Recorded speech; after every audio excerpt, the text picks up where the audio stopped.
One Zambia, One Nation. This is Zanis News with me, Amos Zulu. The top stories.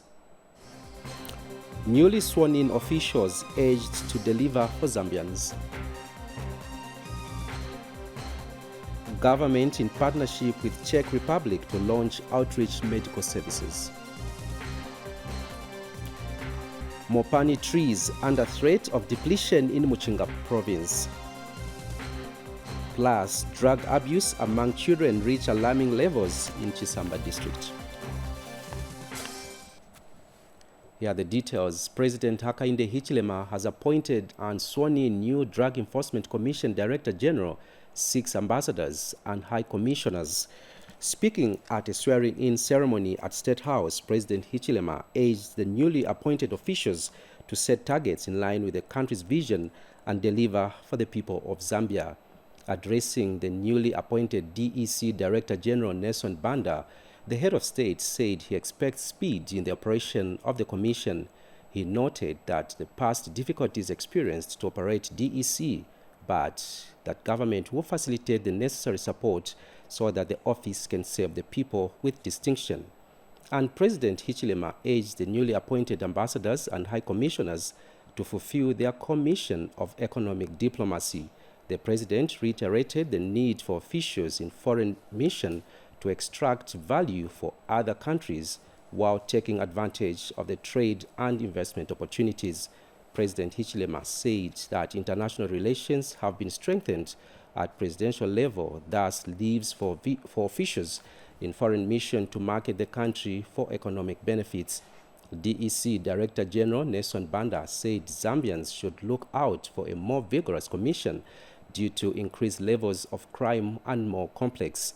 A newly appointed Zambia's High Commissioner to Mozambique, Mary Chira, said that the president's message was straightforward, hence will focus on how the two countries can benefit from each other economically. Others appointed include Pamela Chisanga as Zambia's High Commissioner to Botswana, Moka Mumba as Zambia's High Commissioner to Malaysia, Mazuwa Monze as Zambia's High Commissioner to South Africa. Others are Ivan Zulu as Zambia's ambassador to China, while Andrew Banda has been appointed as Zambia's ambassador to South Korea. Mr. Nelson Banda, the nation expects speed in that function. You know it very well. You know it very well. You've seen it from the early days. You know how it's been operating. You know how in the last 10 years it was very difficult to operate for a person in your role, which you are going into. It was very, very difficult. But this government, this new Dawn government is facilitative. Please serve the people in that space. Work as a team. We were elected to reconstruct the economy first and foremost. Let's not get it wrong.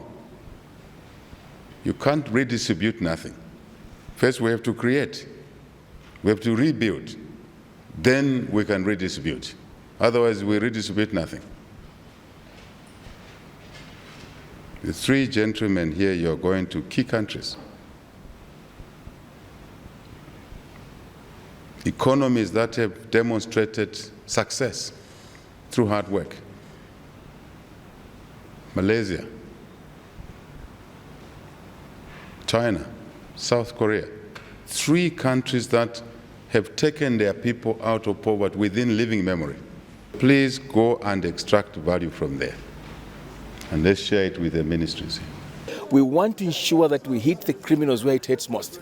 The assets and the money that they have in their pockets is illegally obtained. That's where we're heading to. How can we benefit from Mozambique? How can Mozambique benefit from Zambia? And just see how we can be able to collaborate and coordinate with our neighboring country.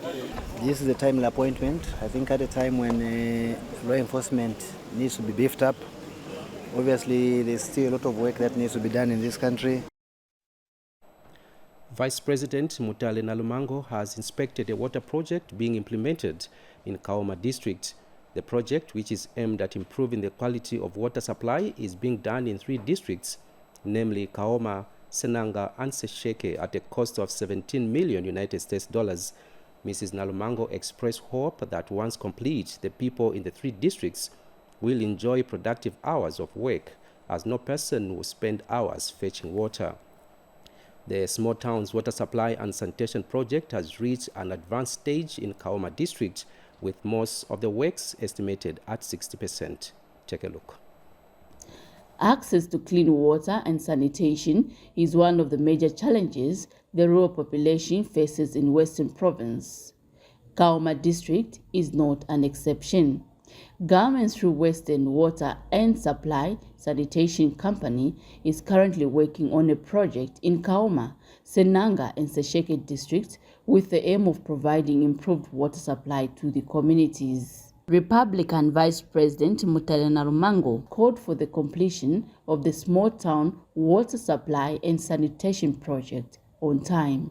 What we would like to see is to see that the works that we are undertaking are done within the projected time. They are undertaken and completed with quality, which I can't verify being myself, not engineer like yourself, that the quality must be there. So when you have projected 10 years, you are saying even the components in the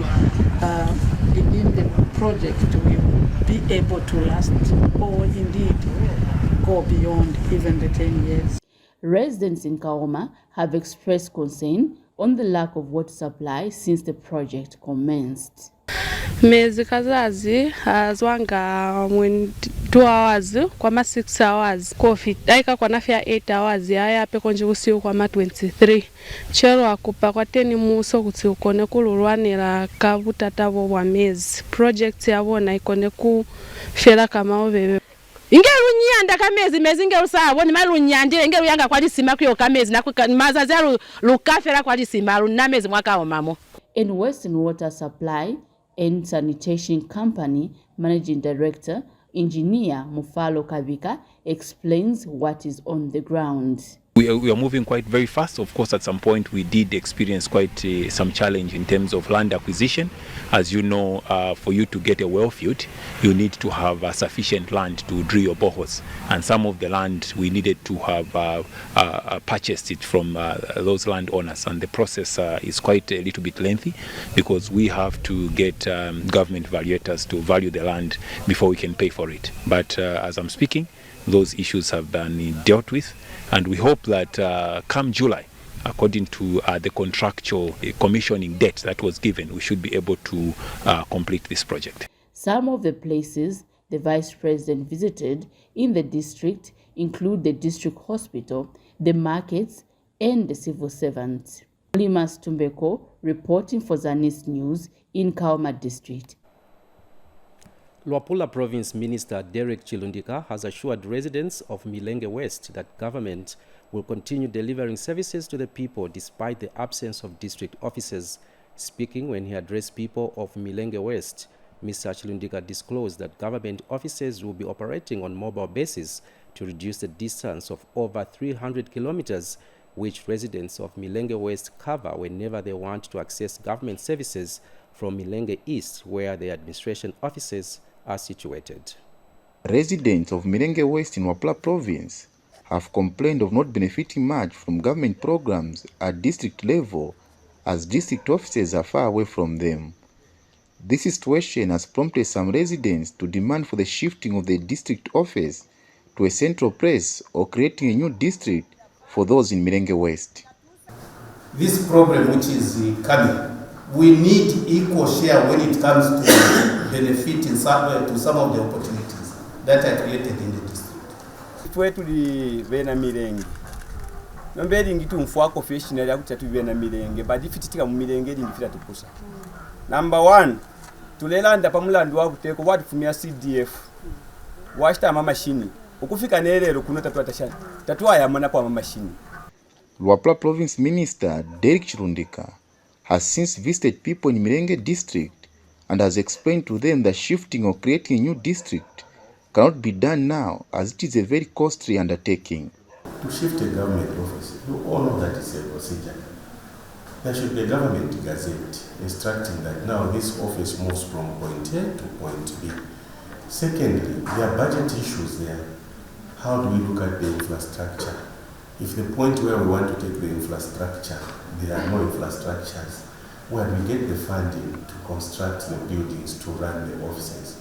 Mr. Chirundika has however assured people of Mirenge West of government services, as government offices will be operating on mobile basis so that they too can have access to various government programs.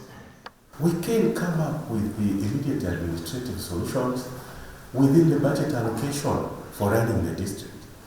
For example, we start running a circuit of a sub-bomber around West, so that certain services that will require masses from the West to travel to East, instead we'll move them down to come and operate from here and service the people within a shortest distance to their state. Those are immediate things we can do. Mirenge district has two parts, namely Mirenge East and Mirenge West, with government offices being in Mirenge East, which is over 300 kilometers away. Kenneth Chomba reporting for Zanis News in Mirenge district. Now, government in partnership with the Czech Republic is set to launch the Czech Medivac program in Mongo district, Western province. Minister of Health Sylvia Masebo has acknowledged the poor performance of the health sector in the province, citing various challenges. The minister, who was accompanied by Czech Republic Ambassador to Zambia, Pavel Prohaska, said this when she paid a courtesy call on Western Province Permanent Secretary Simomo Akapelwa. She revealed that the Medivac program, where the Czech Republic and Zambia through the Ministry of Health invites specialized doctors to perform surgeries that cannot be done by local doctors. The minister said Czech doctors will be working with local doctors to avoid sending patients out of the country and pass on some skills to local doctors. Meanwhile, Czech Republic Ambassador to Zambia, Pavel Prohaska, told the Barroso Royal Establishment, BRE, that his country is committed to assisting with improving the health sector in Western Province. He said the Czech doctors will be in Mongo district till May 12, 2023. In response, the Ngambela Mukela Manyando thanked government and those navigating the program for considering Western Province as a recipient of the offer. Still in health news, our Energy Foundation from the Netherlands has donated 24 solar boxes to the Ministry of Health, meant to improve healthcare delivery in local district of Western Province at a cost of 350,000 euros. Foundation leader Dr. Antes Bart says the solar panels will be installed to provide solar power to all rural health centers in the district.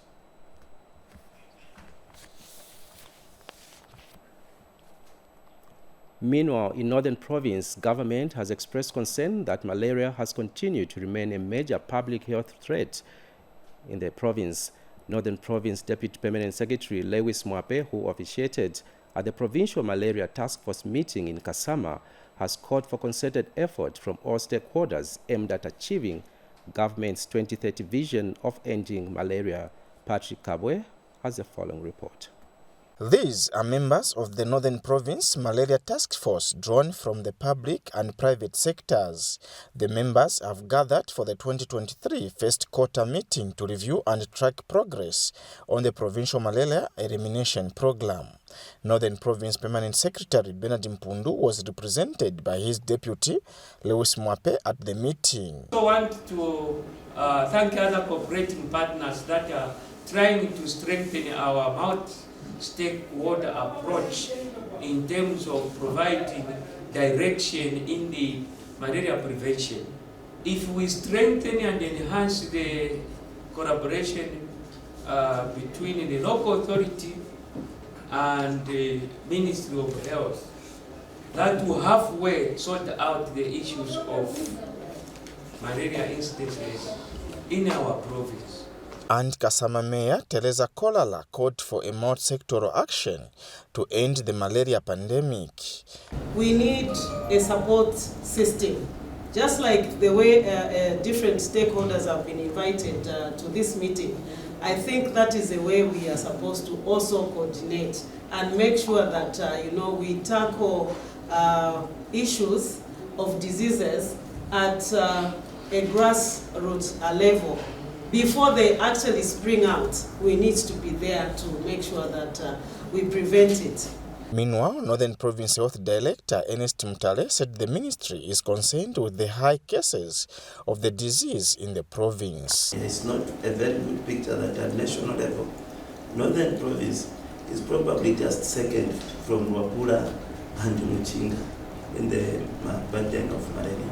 So we hope that we can be like Lusaka at Southern Province to almost eliminate malaria. For Zanis News in Kasama, I am Patrick Kabwe. A herbal researcher in Solwezi district of Northwestern Province, Patrick Matanda, has alleged that he has discovered herbs that can cure various diseases, which include cancer in its infancy stage. Speaking in an interview with Zanis, Mr. Matanda said research was done with the necessary institutions certifying that the herbs are harmless. He said since the research was done, he has managed to cure about 50 people with sexually transmitted diseases and others he could not account for other diseases.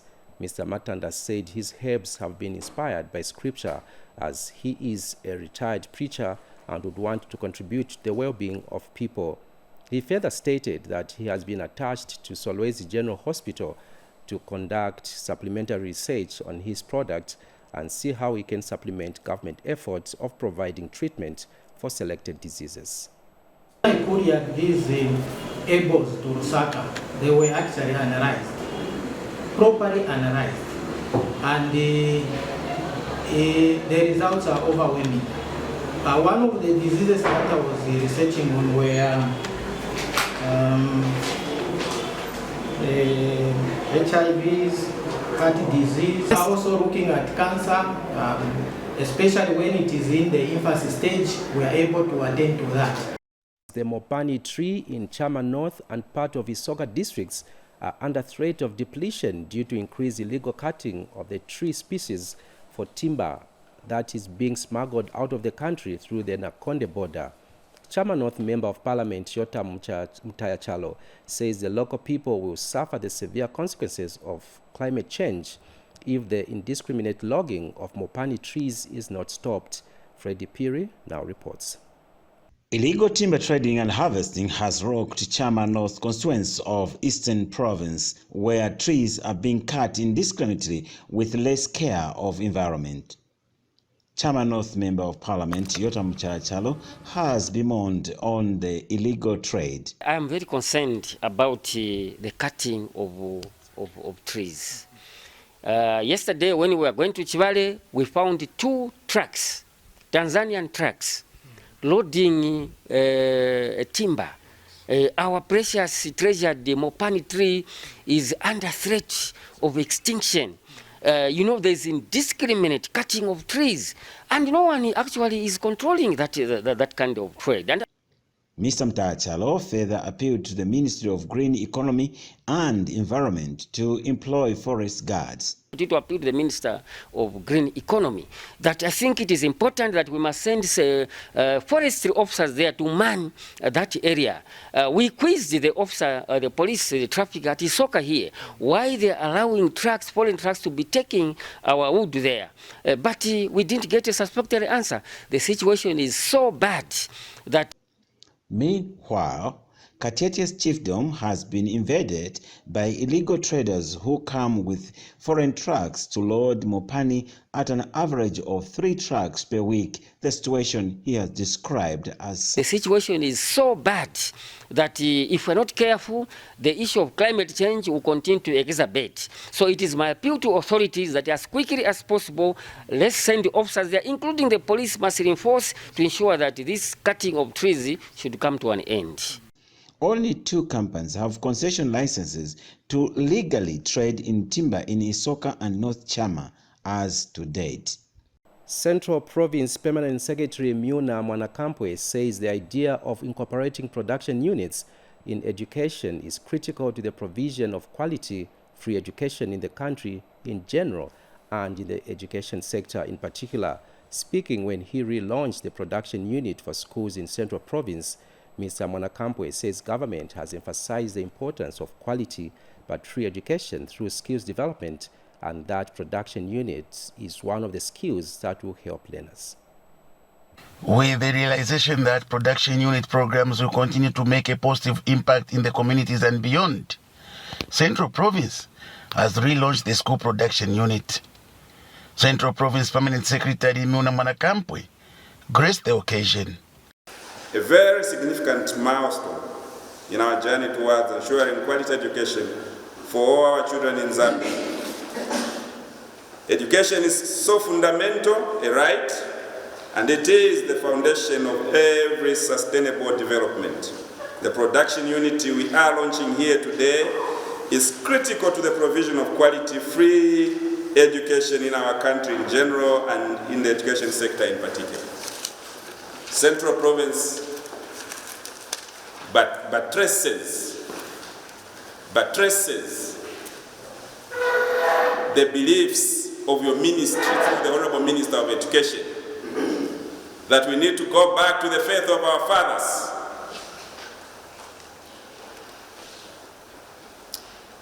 Where we no longer say that those that are producing are abnormal and those that are not producing are normal. The idea of incorporating production units in education is not new. It has been recognized as the backbone of skills development.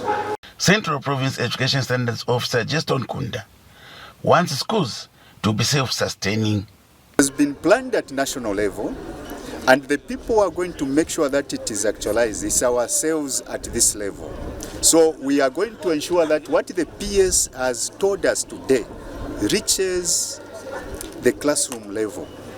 And we shall make sure that at the school level, schools go into production units. We saw the various forms of production unit. You can run a tuck shop, you can go into growing of bananas or plants. You can do a lot of things, manufacturing of desks, all that can form production unit. Ultimately, what is involved is that schools must be self-sustaining. The Head Teachers Association has also recognized the importance of production unit in schools.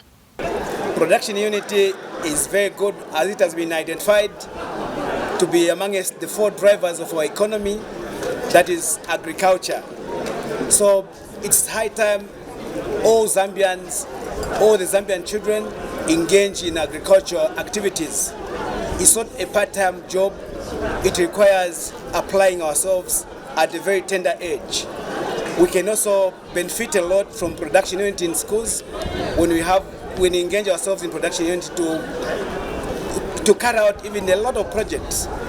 Children after school are going to go away with skills, life skills.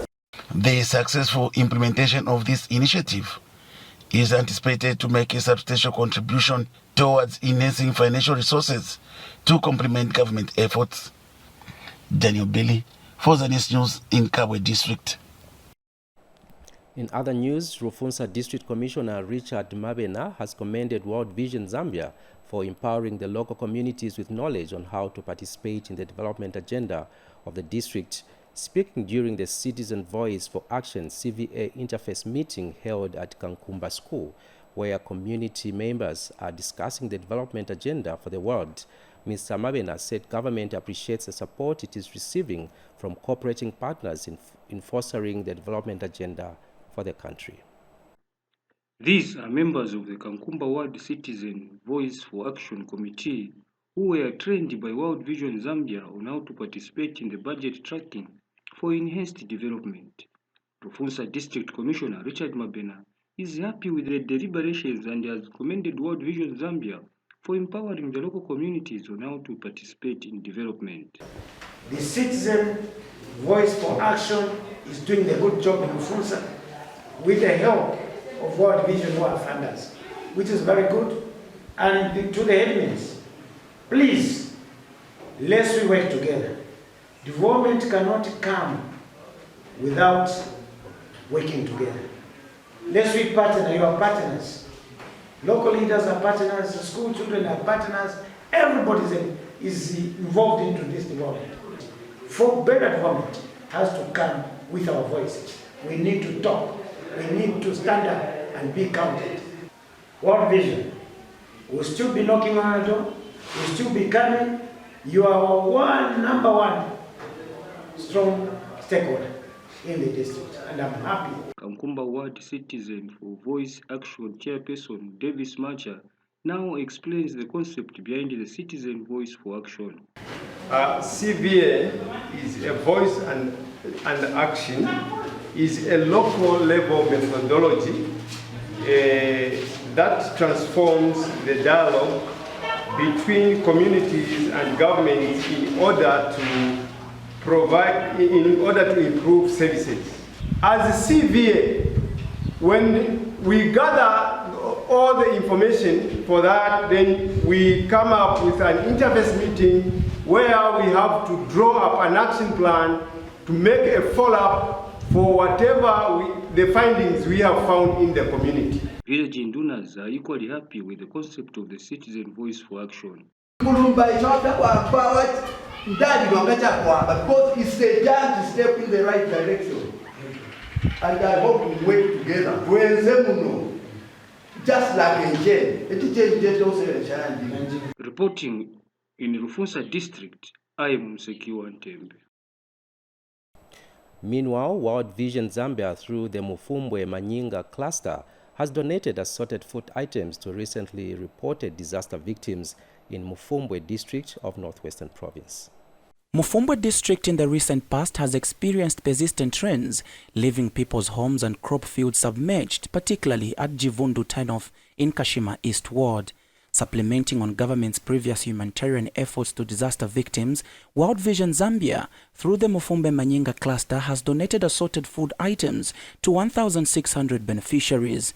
The 3-month support package, which is said to be worth over 1,012,000 kwacha, include 5,000 bags of mealie meal, beans, packs of high-energy protein supplements, herbs, and salt. A total of 259 households were captured, and this translated into 1,600 beneficiaries. The total cost and value of the mitigation guest of honor is $53,281, which is translated into 1,012,351. The Mfumbwe District Disaster Management and Mitigation Unit DMMU coordinator Mwamba Chanda and the beneficiaries are grateful to World Vision for the gesture. We as DMMU and the people of Mufumbwe would like to thank World Vision for coming to support the affected victims, and the relief would go a long way.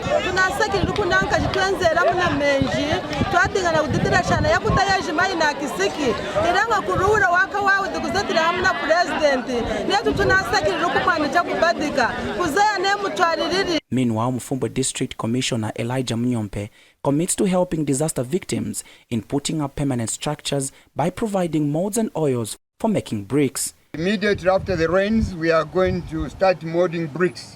After molding bricks, it's kusoka matafari, tukare na standard buildings. I would just come in as a DC to use the oil and mortars. John Mohanga reporting for Zanis, Mufumbwe District in Northwestern Province. Chisamba District Commissioner Joel Mboyoma has urged the Zambia Police Service to quickly move into Mapamo area of Chisamba District to stop children from abusing drugs and alcohol. Mr. Mboyoma says the drug abuse by learners in the area has reached an alarming stage and needs quick intervention to stop the vice. Speaking during a meeting in Chisamba, Mr. Mboyoma expressed concern that some pupils have resorted to absenting themselves from school because of indulging in illicit activities. He also urged Chisamba Town Council to regulate the operating hours of bars and taverns in the district. The district commissioner noted that there was lawlessness in the area and bars and taverns were not following laid-down regulations but operating at will, thereby contributing to children abusing alcohol and other drugs. And Chisamba District Guidance and Counseling Coordinator Gertrude Mwemba said the office is in collaborating with the Drug Enforcement Commission will soon move into Mupamapamo to sensitize the learners on the importance of education. Sending those numbers of pupils that are going to school at Mupamapamo because they are indulging in illicit drugs and I think also beer drinking. I wish to call upon the police and maybe in conjunction with the council to make sure that we visit Mupamapamo. Given that report that pupils at that school, especially the boys, most of the time they don't report for school because of drinking beer, and now it has come out that they are also involved in illicit drugs. So I think this is a matter that is urgent. The future of this country is in the hands of the young ones. So we can't afford to leave those children to get to a level where they are completely derailed. The burden will still come back to government if we don't get these children to reform and encourage them to go back to school. At Mupamapamo, we need frequent visits by the council to check on the compliance with the bar operation period. They open, I'm told, as early as 7 hours. I don't know when they close. So we need to move in very quickly and make sure that our children in that area are not spoiled. Education is the key to every child's success. However, it has been discovered that some learners do not know the importance of education. Some of our learners, they do not value education. So now, as education, what can we do in order for us to help those learners who do not value education, those learners who do not know the importance of education? We thought of coming up with the sensitization on the importance of what? Education. And with this sensitization, we are going to even involve BADEC. We are going to involve labor office. We are also going to involve victim support unit so that they can help us with these children who have negative attitude towards education. So we are saying, for example, we visited Mupamapamo school, where a good number of boys are absconding from school because they have engaged themselves into what? Drugs. The top stories. Newly sworn-in officials urged to deliver for Zambians. Government in partnership with Czech Republic to launch outreach medical services. Mopani trees under threat of depletion in Muchinga province. Plus, drug abuse among children reach alarming levels in Chisamba district. We end the news just there. Thank you so much for watching. On behalf of the entire production team, my name is Amos Zulu. Bye-bye.